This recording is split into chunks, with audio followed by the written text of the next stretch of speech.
So before we start implementing MobX, it would be helpful to have an introduction to this particular state management system to see what we're going to be using in our application. So let's go take a look. And the MobX API is pretty small. In fact, the four methods in grey here, the observable, the action, computed, and reaction, these are the only four methods from MobX we're going to be using for our stores. And the one in orange, the observer, we're going to get this from a separate package called MobX React Lite.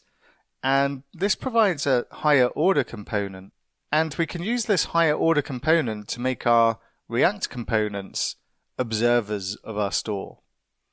And when a React component is an observer of a store, any changes to any of the observables are going to be observed by our React component. And if there's changes, then our React component is going to re-render and update the content on our page. But first of all, let's take a look at this API, and we'll start off with the observable. And we've got two observables in this case, just a first name and a last name that have been declared as strings and initialized as strings. And what we also have here is a JavaScript class for our demo store in this case, and we're importing the observable from MobX. Now in this particular example, we've declared our observables with the decorator syntax, and that @ symbol in front of the observable is a decorator. Now decorators are still experimental, but because we're using TypeScript, we have the freedom to make use of decorators in our application. And this is the way that we'll create them in our application as well, because it feels to me a bit cleaner to use decorators rather than not use decorators. But we don't have to use decorators. There is an alternative, and I'll demonstrate the alternative in the summary of this particular section. We'll just focus on creating our MobX stores using decorators. Now, observables in MobX are not quite the same thing as observables in a stream library such as RxJS. And RxJS helps us react to events, whilst MobX will help us react to values or the state of our application. Now, if either of those observables change, then anything that's observing these observables is going to be notified, and in the case of our React component, it's going to cause it to re-render and display the updated values from our store. And the React component is wearing spectacles in the bottom right hand corner, because it's important that we make our React components observers of observables.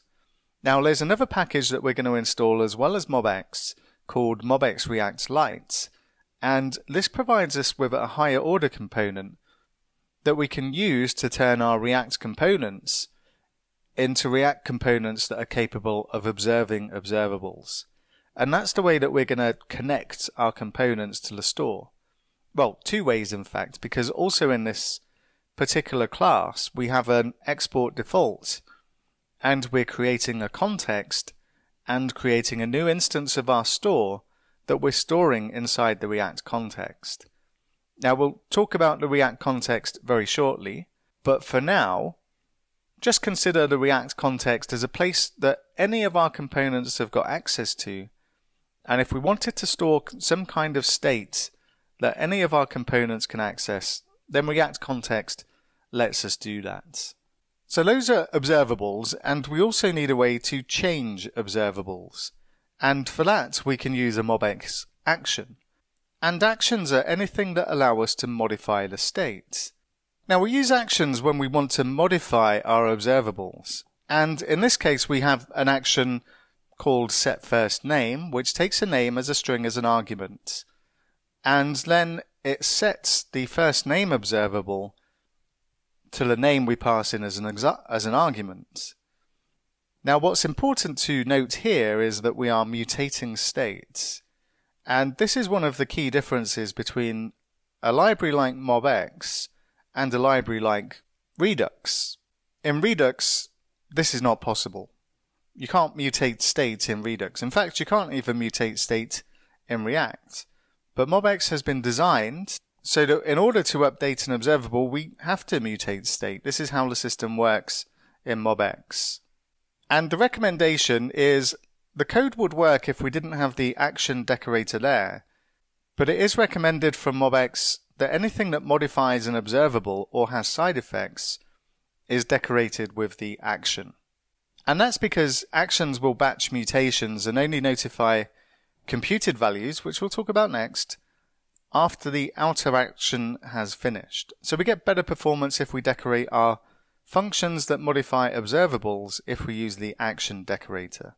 Now, something else we'll use from MobX is a computed value. And computed values are values that can be derived from the existing states or other computed values. And conceptually, they're kind of similar to formulas in spreadsheets. And these help to make our modifiable state as small as possible. And they're also highly optimized, and it's recommended to use them wherever possible. So if you've already got some states, in our case we have the first name and last name, then we could use a computed property to get the full name based on those two pieces of state. Now, if we used an action to change Bob to Robert, then our computed property would be notified and it would automatically update, and any React component that's observing that computed property would also be notified of that change and it would re-render. So we'll be making use of computed properties in our application when we already have the state that we need to generate a computed value. Now, the other method that we'll use inside MobX is a reaction. And a reaction tracks observables from within inside the store itself. So in this particular example, a reaction takes two arguments. And we tell the reaction which observable we're interested in tracking. In this case, it's the first name. And if the action to set first name is called and it updates the first name, then it runs the second argument we pass, which is a function about what we want to do based on this observable changing. Now we can pass in the results of the observable changing as a parameter to the next function. And in this case, we're just logging out the updated first name. But these are very powerful, and we can take actions based on our observable changing within inside the store itself.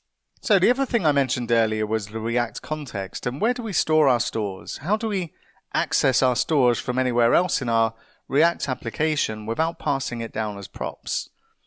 And what we can use is the React context. Now, the React context is primarily used when some data needs to be accessible by many components at different nesting levels. And we want all of our React components to be able to make use of our MobX stores.